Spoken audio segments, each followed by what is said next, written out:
გადაცემის სტუმარი გახლავთ აკაკი ასათიანი, პოლიტიკოსი, ტრადიციონალისტი.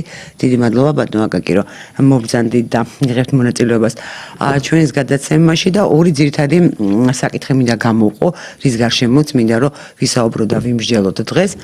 პირველი ვიცით რომ რუსეთმა გამოსცადა ეს ბურევესნიკი, ფრთოსანი რაკეტა, რომელიც შეუძლია დავუშვათ ბირთვული იარაღის გადატანა, შეიძლება მასზე დამაგრდეს ბირთვული ქობინი, მაგრამ ამ შემთხვევაში ბირთვული ქობინის გარეშე გამოიცადა. ტრამპმა საპასუხოდ თქვა, რომ ჩვენ უფრო მეტი გვაქვს ბირთვული იარაღი და ჩვენც უნდა გამოვცადოთო. ნუ საბოლოო ჯამში ამერიკის შეერთებულმა შტატებმაც გამოსცადა ფრთოსანი კონტინენტთაშორისი რაკეტა და მე არ ვიცი ეს ხა პარიტეტი შეიქმნა, არ შეიქმნა და საერთოდ რაღაც მეჩვენება წინა გადაცემაში თქვი წინა კვირას, რომ მეჩვენება რომ პატარა ბავშვები იქცევიან რაღაც მე უფრო მაგარი ვარ თუ შენ უფრო მაგარი ხარ, თუმცა ბავშვები როცა ზედამხედველი არ ხართ, ხიფაც გადაეყრებიან ხოლმე და ეს ძალიან ცუდი ამბავია მათთვის და ამ შემთხვევაში ცუდი ის არის, რომ ხიფაც არა მარტო თვითონ გადაეყრებიან, მე მგონი თვითონ არ გადაეყრებიან, ჩვენ გადაყურიან ხიფაც და მეორე, როდესაც ევროკავშირმა აგვითხა, რომ 4 ქვეყნის გაწევრიანება იგეგმება ევროკავშირში და ამ 4 ქვეყანას შორის არის უკრაინა და მოლდოვა, ჩვენ საზღვრების ნაწილი ისევ აღშფოთს და დავშეთ ჩვენ რატომ არ ვართ, ან ჩვენ ვამბობთ, რომ თქვა უკეთესი რომელიც არ არის აღშფოთებული ან სხვა მიმართულებით აღშფოთებული, რომ ჩვენ უკეთესი მონაცემები გვაქვს და რატომ არ გვიღებენ. მე ვფიქრობ, ამისთვის აუცილებელია დავხედოთ რუკას. განსაკუთრებით მოლდოვის შემთხვევაში, ხო, უკრაინა გასაგებია, ხო, მიდის გეოპოლიტიკური დაპირისპირება უკრაინის ტერიტორიაზე და მისი წახალისება აუცილებელია, რომ და ყველაფერს დაპირდები, ხო, ამ დროს ქვეყანას, რომელიც შენს გეოპოლიტიკას 28-ში დავიწყებთ. დიახ, და ნუ მაინც ყველაფერს დაპირდები, რომ იმისთვის, რომ ის უფრო გაახელო და უფრო მეტი ენთუზიაზმით შეასრულოს და გაატაროს მან შენი ინტერესები და მოლდოვის შემთხვევა საერთოდ ისეთია, კომიკურია ჩვენი საზოგადოების აღქმის თვალსაზრისით, იმედია არ მიწყენენ ჩვენი მსმენელები და მაყურებლები, იმიტომ რომ დავხედავთ რუკას დავინახავთ. სად მდებარეობს მოლდოვა? მოლდოვას არ აქვს საზღვარი რუსეთთან. და მოლდოვა ძალიან ახლოს არის ოდესასთან, ანუ შავ ზღვასთან. ამდენად უნდა გვესმოდეს, მე მგონი რომ რაც უნდა ხდებოდეს მოლდოვაში, რა კორუფციაც უნდა იყოს იქ და როგორიც უნდა იყოს არადემოკრატიული, მისი გეოგრაფია განსაზღვრავს იმას, რომ მას ძალიან დიდი შანსი აქვს. არაფერი არ არის ევროკავშირისთვის მოლდოვას მიღება, მით უმეტეს რუმინეთის ფონზე, რომელიც არ გამოირჩევა კეთილდღეობის მაღალი დონე და პრინციპში ჩემთვის დღემდე გაუგებარია რა პრინციპით მიიღეს ეს სახელმწიფო თუ ჩვენ სტანდარტებზე ვილაპარაკებთ და არა ვთქვათ პოლიტიკურ გადაწყვეტილებაზე. დავიწყოთ აი ეს შეჯიბრი ჩემი რაკეტა შენსაჯობია. ამ შეჯიბრი ნუ აი განახლდა უფრო პაროდიის თუ შეიძლება ცოტა პაროდიის დონეზე განახლდა ცივი ომის დროინდელი რაღაცა შეჯიბრი შეერთებულ შტატებსა და საბჭოებს შორის, მაგრამ რუსეთი არ არის საბჭოეთი, ხო და მისი ეს ბაქი-ბუქი ნუ მაინც არ წარმოადგენს იმ ხელას საფრთხეს, რომ ხელასო საბჭოეთი წარმოადგენდა. სხვათა შორის შეერთებული შტატებიც საკმაოდ ბაქი-ბუქობს ახლა ვიდრე რეალურ რაღაც საფრთხეს უქმნიდეს ვინმეს. პრობლემა არის ის, რაც თქვენ ბრძანეთ, რომ ბავშვების თამაში ამ დონეზე როცა ხდება ბირთვული იარაღით. ხო, ჟღარუნით საბჭოთა პერიოდში იყო ჟღარუნებენ იარაღს იმპერიალისტები. საშიში იმ თვალსაზრისით, რომ კაცმარიცის რა შეიძლება მოხდეს ისეთი, რამაც ეს გამოიწვიოს, ამაზე უამრავი ფილმიცაა გადაღებული, დაწერილია და ტრილერები და რა ვიცი.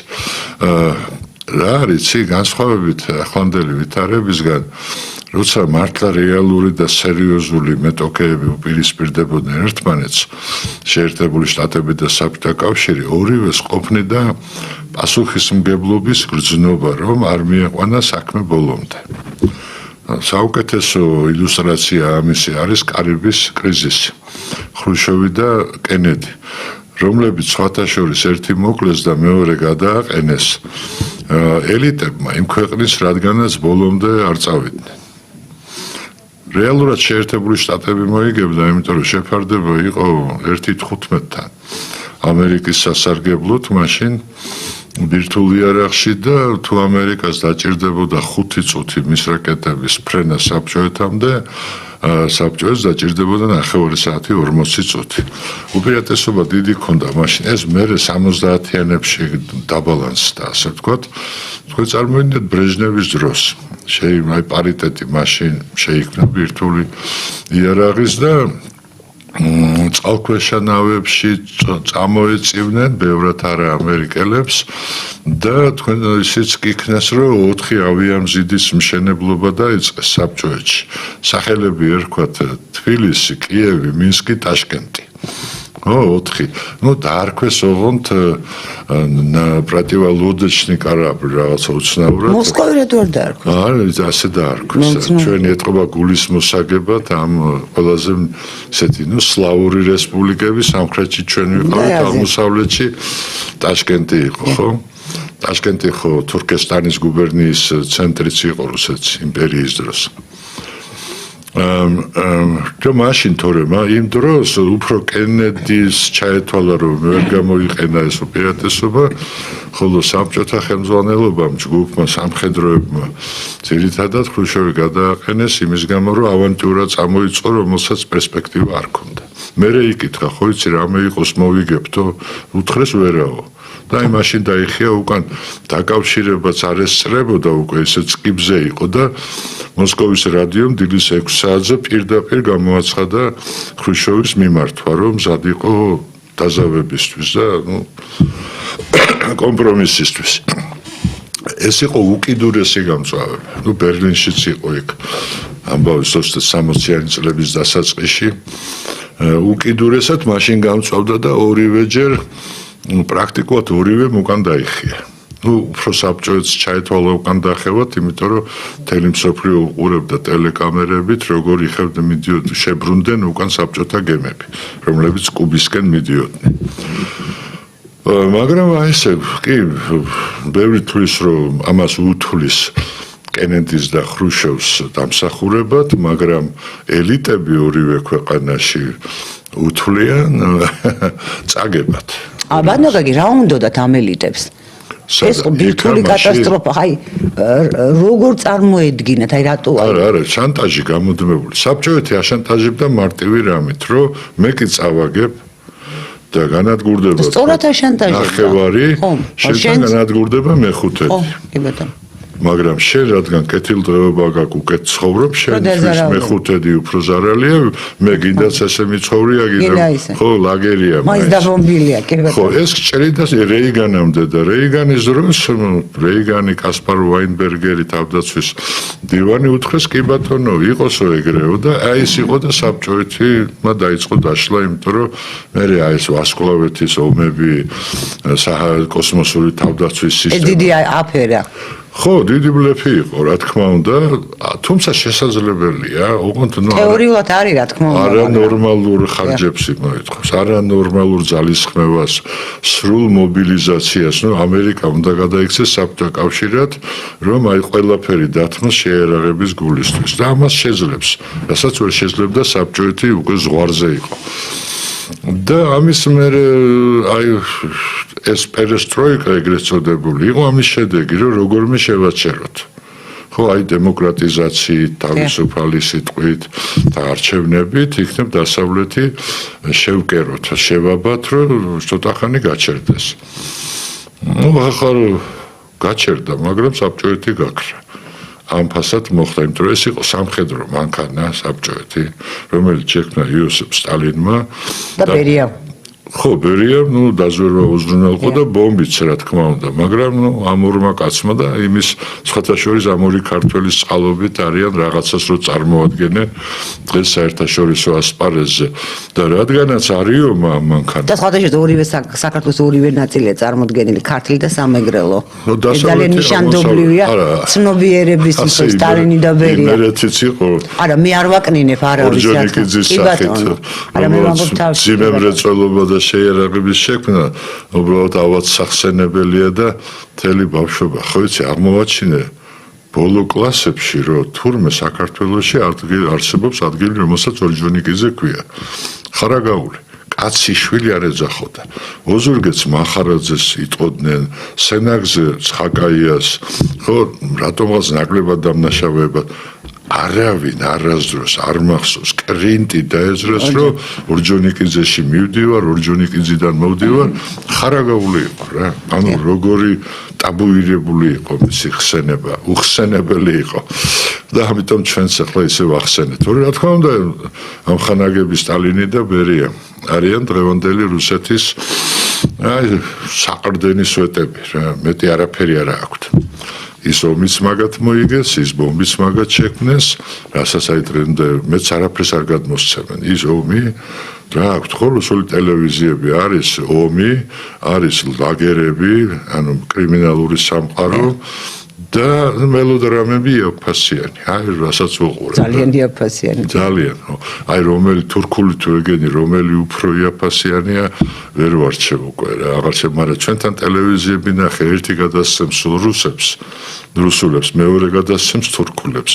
გესმის ეს არის პროდასავლური და პრორუსულის ბრძოლა რა. ნუ სიგიჟია რა. სიგიჟია. კაი, ნუ დავანებოთ ამას თავი. ამიტომ ეს არის, რა თქმა უნდა, თამაში, აი კუნთების თამაში. ოღონდ როგორც აი ეს ბოდიბილდერები ვერ გაიმარჯვებენ ვერანაირ კრივში, ხო? ეს ხუმში, კი ბატონო. მას კი აკუნთი დაყენებული, მაგრამ მას ვერ გამოიყენებ დანიშნულების ამები. სამწუხაროდ იმადგან განსხვავებით ამ კუნთებში ძალა არის და აი ვინ როგორ ათამაშებს და საწაცდება ხელი და რაღაცა გაიჩხაკუნებს და ვიღაცას მოეჩვენება რომ უკვე დაიწყო ეს ამბავი, ეს პირველი მსოფლიო ომი დაიწყო შემთხვევით. ერთმა საწყალმა მანიაკმა ბიჭმა, სერბმა, ძალიან კარგი ადამიანი, სხვათა შორის ერცჰერცოგი ფერდინანდი, ავსტრიის ტახტის მემკვიდრე, რომელიც კონსტიტუციას იღებდა უკვე კონფედერაციულ მოწყობაზე ავსტრია-უნგრეთის, ნუ ავსტრია და უნგრეთი უკვე იყო ჩეხეთი იქნებოდა იქა პოლონეთის ნუ სერიოზული პროგრესული ნაბიჯი აიღო და მოკლა მაინდა-მაინც ყველაზე კარგი კაცი მოკლა რა და აი ესე დუ აგურდა და აგურდა რა თოვლის გუნდასავით რა ხო ახლა მეორე მსოფლიო ამისგან განსხვავებით ნუ ორი ამხანაგი სხვაშორის ამხანაგს უძახოდნენ ისინი ერთმანეთს ჰიტლერი და სტალინი ხო ამათ დაიწყეს რა მოლოტოვ-რიბენტროპი დადეს პოლონეთს თავს დაესხა ერთად დაიწყეს ორივე ემზადებოდა ორივეს უნდოდა ყველა ხედავდა და ვერავინ ვერაფერი ვერ ქნა აი დასტურდება რომ უნდოდა სტალინს რაღაც ესეთი ისინი არ მინახავს აი დოკუმენტური ფილმები მაგ ამერიკელების გადაღებული ბევრი ნანახი დისკავერიზე გადიოდა ადრე მე თვეობით უყურებდი მეორე მსოფლიო ომის შესახებ ძალიან საინტერესო იყო მათი დანა იხედვა რა იქით ამ მხრიდან და აი ეს რომ მასაც უნდოდა მოკავშირეობა ჰიტლერთან არა მოკავშირეობა რა იცი რა მოკავშირეობა ერთი თვალსაზრისით გამართლებულიც კი იყო რომ დასავლეთი არ წამოვიდა პარტნიორობაზე ხო და მეორე თვალდა ნუ ეს არ იყო მზად თვალშორის გიტლერის გენშტაბის მოხსენებების გამოქვეყნდა ეხლა არ მახსოვს იმის გვარი მაშინდელის და იმის ჩანაწერები და გიტლერი ამბობს იქ ერთად ჩვენ უნდა დავიწყოთ 40-იო ან 41-იო თორე 42-3-ისთვისო ის დაამთავრებსო თავის სამხედრო პროგრამასო სტალინიო და დაგვესმება თავს იმიტომ რომ აი მსოფლიო რევოლუცია რა ფაშიზმი რა იყო ნაციზმი ნუ იყო რეაქცია ბოლშევიკურ რევოლუციაზე მეტი ხორაფერი არ ყოფილა რა მანამდე ხორ ეგეთი რამეები არ არსებობდა არ იყო რეაქცია იყო ბოლშევიზმზე რომელიც ამბობდა რომ მსოფლიო რევოლუცია უნდა იყოს და მსოფლიოში კომუნისტური იდეა უნდა დამყარდეს ანუ რუსეთის ბატონობა შენიღბული იყო გიტლერს ალალი ტიპი იყო უფრო როგორც ყველა გიჟი და გაცხადებულად ამბობდა რომ გერმანელების ბატონობით უნდა იყოს. ნუ ხა ასე ვინმე გერმანელების ბატონობით არავინ არ მოინდომა და პროლეტარიატის ბედნიერებისთვის ადვილი საპროპაგანდო იყო. ორივე რა თქმა უნდა. აი პოლონელის მოლოტოვ-რიბენტროპი რა. როგორი პოლონეთში ცოტა გვიან შედის საბჭოეთი რატო არ ეგონა თუ ასე მალე დამარცხდებოდნენ პოლონელები ეს ისეთი მანქანა იყო ვერმახტი გერმანული არმია რომ ჯერ მაშინ წარმოდგენა არავის არ ჰქონდა რა შესაძლებელი ფრანგები მოგდნენ ძალიან კომიკურად მე ისევ დოკუმენტური ფრახანეს მეორე მსოფლიო ომი ვახსენეთ ნუ რომ გააფრთხილეს რომ შეიძლება დაგეცხნენ თავსო ნუ არ ვიცი ჩვენ რომ მოვიქეცით 2008-ში 1000 წილ იმაზე არა ფრანგებსა და არასერიოზულად ფრანგებს ჰქონდათ რადგან ახლა მაჟინოს ხაზი ხო, ეხლაც არის ნარჩენები, არანორმალური ჯაფის ფასად, ნუ გვირაბები, ამბავი რაღაცაში და არაფერი აუარეს გვერდი. კი, აუარეს. მანშტეინის წინადადებით გვერდი აუარეს, ეგონათ რომ არდენის ტყეებში ვერ გამოვიდოდნენ ტანკები, აუარეს გვერდი და ნუ პარიზამდე დარჩა 2 ნაბიჯი. უმარტივესი ოპერაცია. კარგი, ამას დავანებოთ თავი. იმისგან განსხვავებით, აი მე რასტაბილიზებაც მჩება და მე მქონდა ხო ბოლო მართველთან ურთიერთობა ხო საბჭოთა კავშირის. იგივე გორბაჩოვთან და იქ ხალხი მუშაობდა ჯერ კიდევ სტალინიც კი ახსოვდათ. არამც თუ ბრეჟნევი და ხრუშოვი, ხო? ანდროპოვი და იმებზე არ ვლაპარაკობ. ნუ ეს იყო გაცილებით პასუხისმგებელი ხალხი. გაცილებით. ვიდრე დღეს. ნუ მაგალითად ხო აი ხა როგორც კი შეიჭრა თქვათ უნგრეთში საბჭოეთი, მერე ჩეხოსლოვაკია. ნუ უნგრეთში ომი იყო. ჩეხოსლოვაკიაში ომი არ იყო, მაგრამ მსხვერპლი იყო და დაიკავეს, მაგრამ ეს ითვლებოდა ასეთ თამაში იყო. ეს მისი ტერიტორიაა, სტალინმა, რუზველტმა და ჩერჩილმა რაც დაყვეს, კი დავგმობთ, მაგრამ მისი ტერიტორიაა. მას უფლება აქვს. ასე ითვლებოდა. დიახ, ბანაკი რეკლამის გამო მცირე ხნით უნდა შევწყდოთ გადაცემა, ჩვენ მალე დავრუნდებით და გველოდეთ. დავბრუნდით ეთერში, განვაგრძობთ ჩვენს გადაცემას, საუბარს ჩვენს სტუმართან, აკაკი ასანთიასთან ერთად. აი, ბატონო აკაკი, თქვენ და გადავარდეთ. კი, დაასრულე და კითხვას დაგისვა. იმისგან, ხო, საბჭო, ეს შეთანხმებული იყო. ამ ზონაში შემოქმედებდი როგორც გინდოდა. ახლა ეგ არ არის, ხო, პუტინი რასაც ითხოვდა სულ, რომ ეს ძველი სივრცე არ ვითხოვს სოც ქვეყნებს და ამიტომეთ მოკავშირეები მაინც, იმიტომ რომ თქვენ ეს მალტაზეა, ამას შეპირდით გორბაჩოვს. პასუხი იყო, არც წერია სადმე, დოკუმენტი არ არსებობს, კი ბატონო. განსხვავებით იმათგან და არც საბჭოეთი აღარ არსებობს, არც გორბაჩოვი არის, პირიქით აგინებთ, ამიტომ მეგამბავი ჰაერში კიდია, ხო? და არ ამატებენ, თორემ მოდი მე და თქვენ დავამატოთ ნინო, რომ არც სტალინია ვინმე, არც ჩერჩილი. კი, არც რუზველტი. ჩვენ და საბედნიეროდ, იმიტომ რომ ამხანაგმა რუზველტმა გავყიდა მაშინ. კი. ჩვენ კი არა. საბჭოეთს ლაპარაკები, პოლონელები, ჩეხები, მთელი აღმოსავლეთ ევროპა. გაყიდა. დიახ. კი, რუზველტი მას სტალინის მხარე დაიჭირა იმას, იმიტომ რომ საერთოდ არ ედარდებოდა ეგ ამბავი. 15,000 კილომეტრში იყო. ხო და აი ახლა პუტინის მოქმედება, ხო? ეფარდება გიტლერის მოქმედებას. ანუ დამოუკიდებელი ქვეყანაა. შენ კი იძახი რომ ერთი ხალხი ვართო და იყავით ოდესღაც ნამდვილად, მაგრამ ეს ერთი ხალხი 45 მილიონია და მისი ნახევარი ისეთი ნაციონალისტი იყო. მე საგინებელ სიტყვად არ ვთვლი, მე თვითონ ნაციონალისტი ვარ, რომ ჩვენ ქართველები და ბალტელები მონაგონი ვართ ჩვენ ლვოვში, ივანო-ფრანკოვსკში, დაგელაპარაკა ერთი რა. და იბრძვის ის ხალხი. მათ იყენებენ, ევროპა იფარებს, ამერიკა მათი ხელით ეომება რუსეთს. ყველაფერი სწორია. იქ იყენებს მათი მთავრობა ამას ფულის გასაკეთებლად სწორია. ჩინეთი და ამერიკა ომობენ, დასავლეთი რუსეთს ასუსტებს და აფლობს ჭაობში და რუსი ვეღარ გამოდის ამ მდგომარეობიდან და ჩინეთის მარიონეტად იქცა. ჩინეთს ვინჩივის კორეელმა პუტკუნამ რო უთხრა პუტინს ნუ გეშინია ჩვენს თუ დაგეხმარებითო. ეს წარმოიდგინე სტალინი და საბჭოეთი და კორეელი მსგავსი რამე ეთქვა, ხო? აი ამ მდგომარეობამდე მიიყვანა. ამიტომ ეს ყველაფერი ძალაშია, ოღონდ ეს ემთხვევა ვერავინ ვერ აიძულებს მილიონობით ადამიანს თავი გაწიროს, სიცოცხლე გაწიროს, ხო? ეს იბადება, ეს დაემთხვა. ძლივს დაემთხვა დასავლეთისთვის, რომ დიდი ქვეყანა მრავალრიცხოვანი მოსახლეობით წინააღმდეგობას უწევს რუსებს თან დიდხანს და ასუსტებს ამით, ხო? აი საბაბი გახდა სამის. თვითონ არც არაფერი. ქვეყანას რომელიც ებრძვის. ებრძვის აბა რაქნას.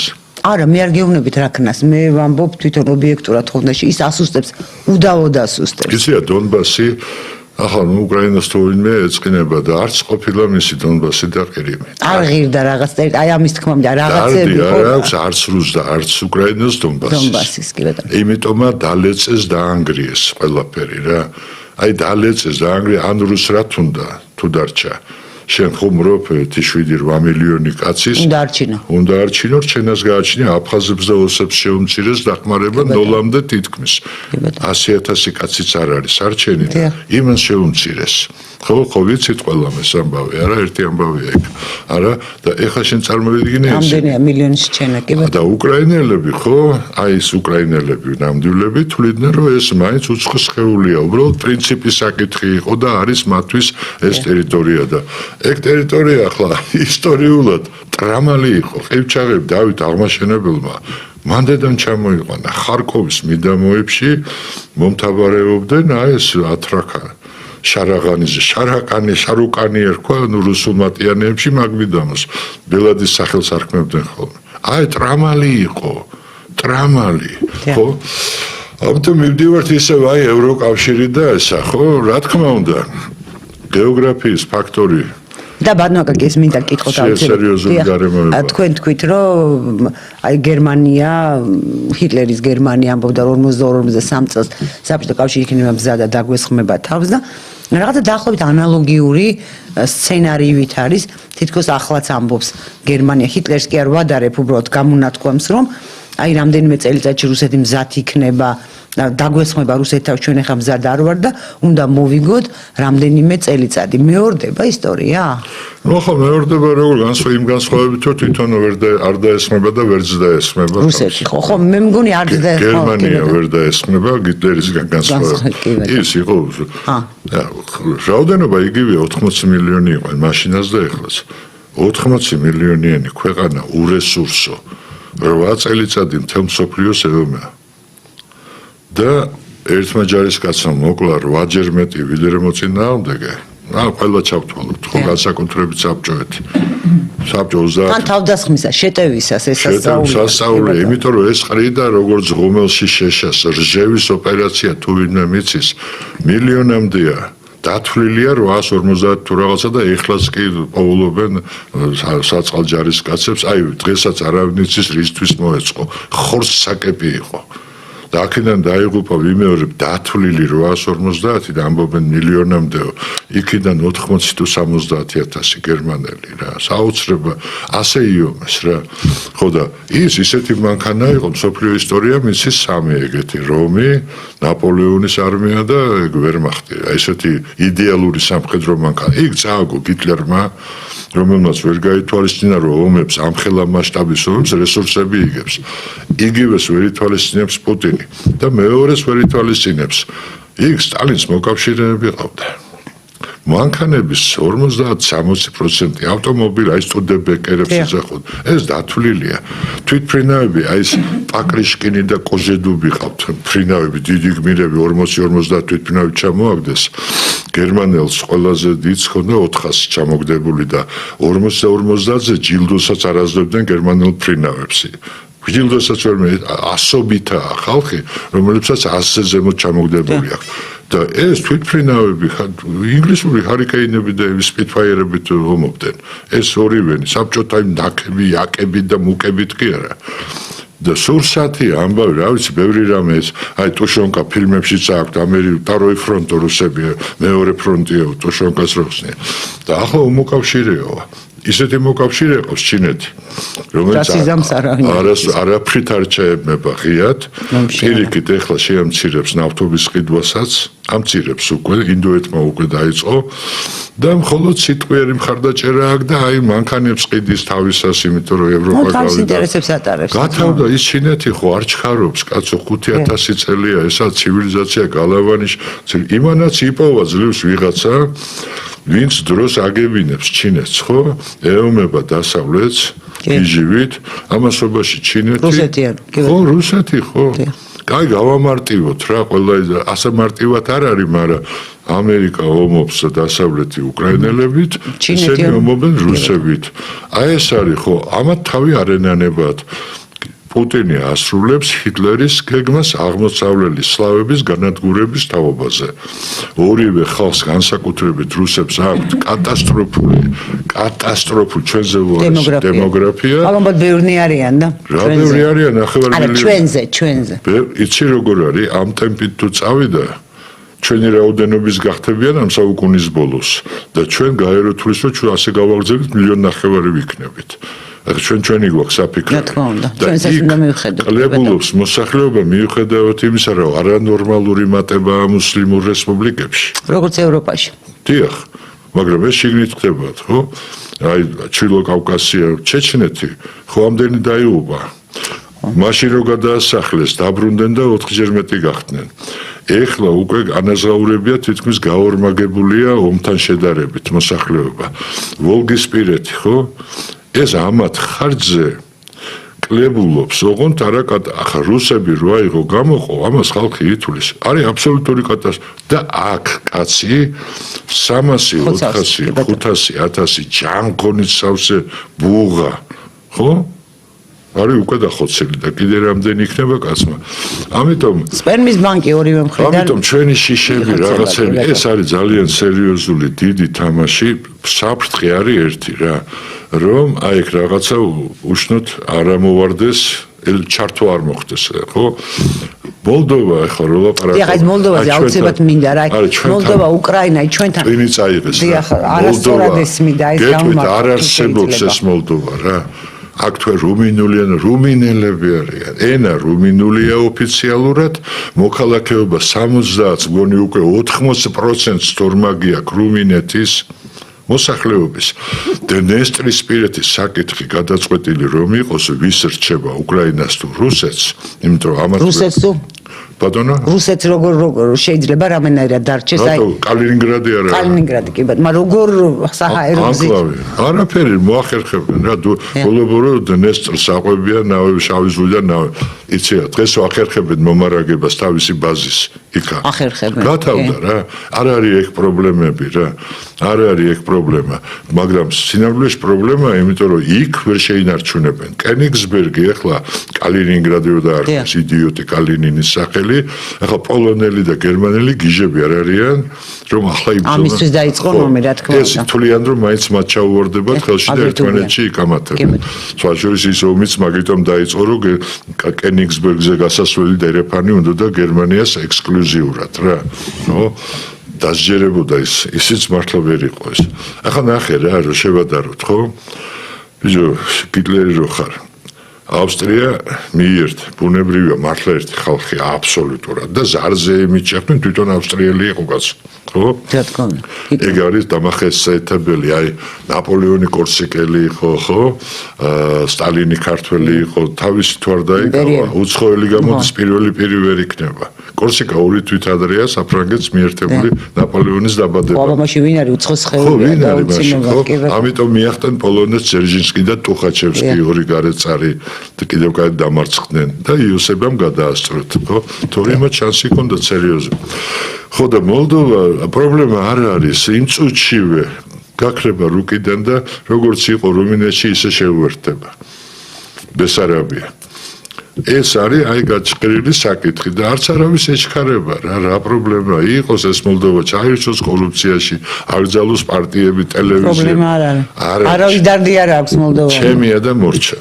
შენი მიღება პირველ ყოვლისა ვთქვი გეოგრაფიული ფაქტორის გამო აი რაც მუშაობს გეოგრაფიული პლუსში მოლდოვასთან დიახ ჩვენთან მუშაობს მინუსში მინუსში კი არა ნუ კაცმა გითხრა მაკრონმა მე ხო არ ვამბობ მაშინ ახალი შემოსული იყო დიდ პოლიტიკაში და ვერ გავწია ანგარიში და თქვა ბოლოს და ბოლოს გეოგრაფიული ფაქტორია დახედეთ რუკას ბრიყვება ასე თქვა და არ უხურებს რუკას არც უნდათ რომ დახედონ მის დახედა არ იმჩნევს რომ უნდა იძახოს აი კარი ღია და აი ახლა ბენზინა გვიშლის ხელს თორე გვეკაჩებია სინამდვილეში არ უნდა ჩვენი მიღება მათ უბრალოდ უნდათ ისე გააფორმონ რომ ჩვენი ბრალია რომ არ გვიღებენ და ეგება თვითონ ჩვენა თქვა უარი რომ არ გვინდა ეს ევროპა ეს არ უნდა ოცნებას განეშორები ევროპას განეშორები ხო მაგრამ ეს ოცნებას არ უნდა რომ ასე იყოს და უნდა რომ იმან თქვას რომ არ გიღებ აი ამ თამაშს უყურებთ ახლა რა და ამ ფონზე ახლა ხო იქ რასაც იღებენ აი მართლა ახლა ვერ ვიტყვი რომ ევროპა ასე თან დროებით იმას გამოსაცდელებად და მე უკან ვის უბრუნებენ ამ ხელს არა კაცო თავის თავს ეთამაშებია აბა რა ქნან ვინ რას ეკითხება კაია კალას რომელიც იდიოტკად არის ცნობილი ყველგან იმ პარლამენტარებში მამამისი ჩეკასდივანი იყო კაცო ქმარი რუსებთან ვაჭრობდა მგონი ეხლაც ვერ აჩერებენ ვინ რას ეკითხება ურსულა ფონ დერ ლაიენ ჩავიდა ამერიკაში და დაღუპა ევროპა ტარიფები ისე ტარიფებს დაეთანხმა ხო არ შეკამათებია და არ იცოდა რაზე უნდა ეკამათა ვინ ეკითხებათ რამეს? ვინ არის ბატონო კაკი ეს კითხვა ყოველთვის შეება შეუძლებელია ხო? მე არ ვაყენებ შეურაცხყოფას, მაგრამ კაია კალასის ჭკუაზე ადამიანი ხო არის გამომეტყველება, თვალები, ფრენოლოგია ქვია ამას ფსიქოლოგიაში, რაღაცა ხო ადამიანს რო შეხედავ, სახეზე ატყობ მისი პოტენციალი, როგორია კაია კალას რო შეხედავ სახეზე, ურსულა ფონ დერ ლაიენს, მარტა კოსი თუ კოსა კიდე, ვინც გავიღოთ. ამ ადამიანების ვის ახმოვანებენ ეს ადამიანები? შეგახსოვს ვან რომპეი რო აირჩიეს პირველად ევროკავშირის პრეზიდენტად, გარეგნობით მე რომ მკითხო, უნდა წაეყვანათ სადმე თავშესაფარში რა. აბსოლუტური იდიოტის გარეგნობა ქონდა. ქალი იყო ეშტონ რაღაცა ინგლისელი, ეგეც სულელი და სისულელები არ მომისმენია არც აქ, არც იქ, არავისგან არაზე. რა მნიშვნელობა აქვს თოჯინა არის? თოჯინა რა ბარბი რა. აი ვინ არის ვინ ალაპარაკებს ამათ? ვინ ალაპარაკებს? აი ვინ არის ვინ იღებს რეალურ გადაწყვეტილებას? გერმანია საფრანგეთი დღეს. ანუ მერცი და მაკრონი. ეს ეგენი დიახ, გერმანია საფრანგეთი, ნუ იტალია ცოტა ის გოგო ძალიან კარგი პრემიერი გამოდგა, არაჩვევ ჯორჯია ქართველია, ხო? ძალიან კარგი, მართლა აი მემარჯვენე ტრადიციული და ამ დროს რეალისტი, პრაგმატული, აი ეგ არის კარგი ქალბატონი აჩვენებს ამის შეთავსება რომ შესაძლებელია რა, რომ იყო აი კონსერვატორი და რეალისტი, ხო? ილუზიებში არ ჩაეფო. ანგლოსაქსები, ნუ დიდი ბრიტანეთის ამერიკა, პრინციპში უკვე საგარეო პოლიტიკა აღარ ქონიათ სუეცის არხის კრიზისის მერე 56 მერე როცა ამერიკა უბრძანა გადით იქიდან ისრაელმა და მათ დაიკავეს სუეცის არხი 56-ში არაფერი უბრძანეს აიზენჰაუერმა გადით ეხლავეო და თუმცა დღეს ისე ვლაპარაკობენ ბრიტანული დაზვერვის დიდ გავლენაზე ახლო აღმოსავლეთში დაზვერვა თუ იცი ბრიტანეთის დაზვერვას 600 წელი არსებობს ასე დაზვერვა. მე რამე დაზვერვოს ქვეყნის შიგნით, კი ამას დაზვერვა არ ქვია, მაგრამ სხვა სახელი ქვია. ქვეყნის შიგნითაც დაზვეროს რამე. თავის ქვეყანაში. შეგონე დაუზვერავია. ხო და აბა დაზვერილად ხდება, რაც ხდება? იცი როგორ არის? ეხლა ეს წალღა ჯერ არ ჩამცხრალა, ესა მიქცევა მოქცევასავით. ეს ნეოლიბერალური, ფსევდოლიბერალური, რაც გინდა ის დაარქვი. ეს წალღა, აი ხა იწურება რა. მინავლების რეჟიმში აფიქრობ. და მიქცევა იწყება. ამიტომ იქ არ ჩქარობენ განსხვავებით ტრამპისგან. ის კი დიდი ვერაფერი ყავთ პრემიერი, რომელსაც ყველაზე უარესი რეიტინგი აქვს, რაც კი პრემიერები ყოფილან ინგლისის ისტორიაში. მაგრამ ეს მაინც ინგლისია რა, გრანდიოზული ტრადიციების ქვეყანაა. მანქანები მაინც მარცხნივ დადიან ორი ონკადიდან ცალ-ცალკე კი ბატონო ცხელი ეს იყო რო ჩავედი ჩემი მეგობარი გასაფნული და არათფობენ სადინებელს არათფობენ მამაკაცები რეცხავენ ჭურჭელს სადილის მერე სხვათა შორის ეს ქალებს ძალიან მოწონთ ჩვენთან ხო ძალიან თავისებურია ამიტომ არ ჩქარობს ეს სწავლა მიინავლება და რო დაიწყება მიქცევა მაშინ ამას ისარგე ნელ-ნელა უკვე ზღუდავენ მიგრაციას, ხო? თუ ადევნებ თვალს. ხო, მაგრამ ახალმა შინაგან საქმეთა მინისტრმა წარმოშობით პაკისტანელმა თქვა, რომ ეს სიმდიდრეა მრავალფეროვნება, რას მიქვიანო. ხო, პაკისტანელია, აბა რა უნდა თქვას, ახლა პაკისტანელმა ნიუ-იორკში მამდანი არიჩეს, ვინ არის საერთოდ კომუნისტი, მუსლიმი როა ვიცი და ახლა პირველ ამერიკის პირველზე კომუნისტი შეიძლება ერქვას, ახლა ტრამპმა კი შეერქვა, ამერიკაში კომუნისტი ვერ იქნები. ყველგან იყო კომპარტიები გარდა დიდი ბრიტანეთისა და ამერიკის უпроსტად იყვნენ, მაგრამ არსებობდნენ იმით, რომ მათი გაზეთები იბეჭდებოდა საბჭოეთში და აქვე შეისყიდნენ მთელ ტირაჟს. მე ვყიდულობ მორნინგს არის ერქვა დიდი არაფერი, იმას სული ედგათ რა, გაქრნენ ეგრევე, გაქრნენ. ეგენი კი არა, 1.5 მილიონი კაცი იყო იტალიის კომპარტიაში, ისინი გაქრენ და ერქვეს რა დემოკრატები და ლიბერალები. ფრანგი კომუნისტები დარჩენ გონი 5 კაცი, კიდე რაღაც არჩევნებში მო. ერთი წუთი დაგვჭირდა, ბატონო, აი ეს ევროკავშირის ის რომ ერთ თუ რამე შევორი რამე ეს ხელისუფლება პირველ საკითხვაზე, ხო, ეს აღარ თამაშები რომ არ ეკვეხება ამ საქმეში შვებას სწორს და მეორე უსამართლო განცხადებებია და მართლა ტყუილებიც არის იქა ეს და მაინც თავშეკავებულად უნდა უპასუხოს ჩემი აზრით და მესამე ოპოზიციას რაც შეეხება. იმედი მაქვს, ოდესმე ვინმე მიხვდება და მოიქცევა სხვანაირად, რომ ამ ტიპის ოპონირება ხელისუფლებას არა, ნუ კი არ ვარ გა, ნუ კომიკურიც კი აღარ არის, ტრაგიკომედია ადამიანებს იჭერს, რატო გამაგები? არა, მე კი მესმის და ამბობენ, ხო? მაგრამ მეორე მხრივ, რატო უნდა აგრძალვა იმ პარტიებს, რომლებმაც თვითონ აიგზალეს თავი? ხო, ეს ფორმა ცოტა მეც. არა, თვითონ აიგზალეს დინო თავი. თვითონ აიგზალეს თავი. პარტია რა არის? დემოკრატიულ ქვეყანაში არჩევნებში მონაწილეობა. ხო, მოიცადა გაყალბებული თუ იყო და შენამდენი ხმა აიღე 45%. ისიც გაყალბებული. როგორი გაყალბებაა, კაცო? უცნაური. შენ ან მე სიამოვნებით გარიგებული ხარ, ან არა, ხო და მაგა ან იდიოტი ხარ, ან მოსყიდული ხარ, ხო? და ხალხი უკვე ფიქრობს, რომ არ ჯერათ რომ ამზომის იდიოტები არიან და ფიქრობს, რომ მოსყიდულები არიან, ხო? მე კი არ მგონია, რომ ხლა ბიჯინა მაგაზე ფულს ხარჯავდეს. თვითონ არიან ეგეთები. მე არ ვერ ვიყურებ ამას ყველაფერს ასე ტრაგიკულად. და იგივე ევროკავშირის როცა იქნება გარწმუნებით მიგვიღებენ როცა დადგება ოღონდ ჩვენ არ წყვეთ ამას ჩვენ უნდა ვიცხოვროთ ევროპულად მოვაწყოთ ევროპული ძველი ევროპის ტიპის სახელმწიფო დემოკრატია კეთილდღეობა არჩევნების სასამართლო ურთიერთპატივისცემა კულტურა ის დაუბრუნდება თავის ან არ დაუბრუნდება და გაქრება ან დაუბრუნდება და მაშინ მიგვიღებენ არ არის პრობლემა და მივხედოთ ჩვენ საქმეს ყველამ ხელისუფლებამ, ოპოზიციამ, საზოგადოებამ, ყოველმა ადამიანმა და ეს მერე შეადგენს ნამდვილ საქართველოს. ძალიან მარტივი ამბავია თითქოს, ოღონდ რთული შესაძლებლობები და მაინც გამოვა დარწმუნებული ვარ. ბატონო, ძალიან დიდი მადლობა. ძალიან დიდი მადლობა მაყურებელს, ჩვენი გაცემა დასრულებულია, მე გემშვიდობებით ნახვამდის.